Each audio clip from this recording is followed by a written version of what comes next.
Can you name one way that you have been emotionally triggered this week at work? Was it a person? Was it a situation, a repetitive process that you thought had been resolved but nonetheless came back? Was it a circumstance that was completely surprising? My bet is that if you focus for just 1 second, you could come up with not just one, but maybe 2 or 3 examples of how you felt emotionally triggered or kind of had an emotional impulse to either have an initial reaction that may or may not have been helpful or to withdraw from the situation, but it had an emotional intensity to it. Can you access one in your mind right now? Good. Now let's talk about what do you do the moment that you notice I'm getting triggered. Ooh, something's going on. Physiologically, I feel my jaw clenching, my muscles are tightening up, or a rush of heat, or I'm feeling a sinking of my energy. What do you do? Well, most of us have a natural tendency to either kind of lean in or lean away. Of course, this is our autonomic nervous system and its natural tendency for the fight, flight, or freeze response. And while that is a natural impulse and is part of our limbic system's approach to dealing with what could be a threat to us, right?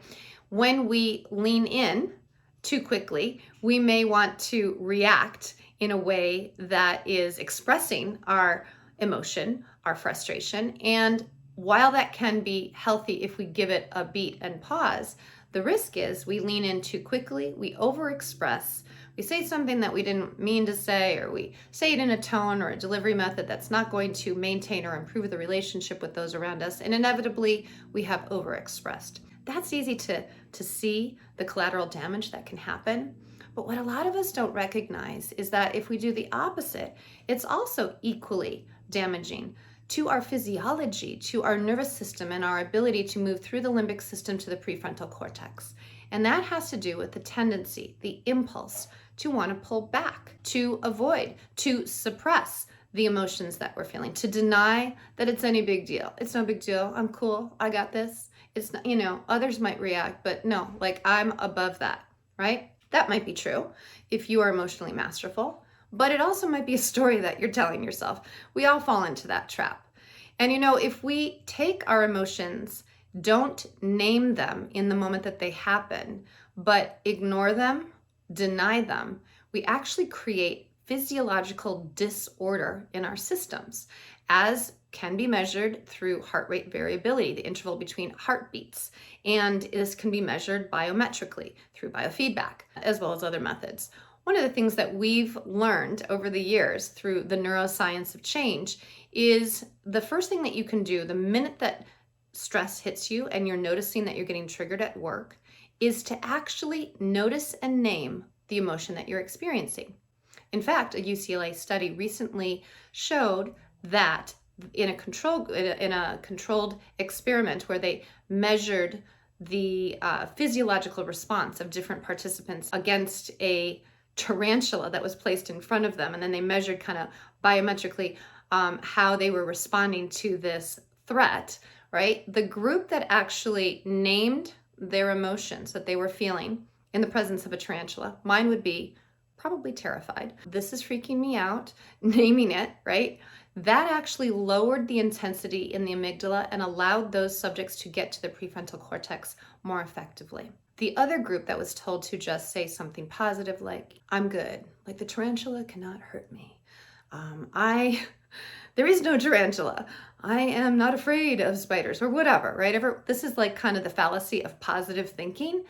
This group actually increased the physiological disorder that was going on within their systems, thereby lowering their ability to get to the prefrontal cortex, which is where more complex, abstract, clear, rational thinking lives. And so one of the first things that you can do is create order in your physiology by noticing and naming the emotions that you're experiencing. You don't need to state it out loud in a business meeting.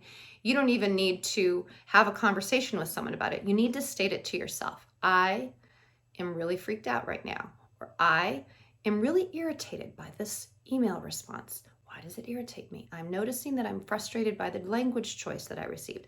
I notice that I am a bit angered that 15 people were copied on this email, whatever it might be. You notice and name the emotions at play, and you take notice of your physiology. Where is this showing up in your body? Second step, you then reset your physiology through breath.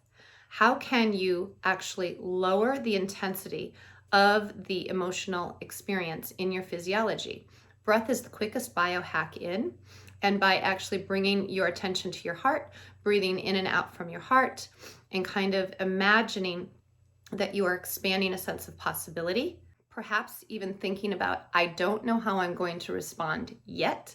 You give your physiology the space to actually regulate itself to create more smooth and even heart rhythms in your heart rate variability and allow your more oxygenation of your brain and more options to emerge. The third step then is to actually choose what is your next best step, not the final choice of action that you will take in this situation, but what is the next best step that will honor what you're feeling while preserving or maintaining the relationship around you. 3 steps, 3 practices, easier said than done, but they get easier with time and practice. Try it out. Let me know what you think. And if you could, you know what? Subscribe to my channel on YouTube. We'd absolutely love to have you there. Take a look around at the different videos available, and also check out Reset and Rewire, which is an online course dedicated to helping you develop accelerated resilience. We'll see you there.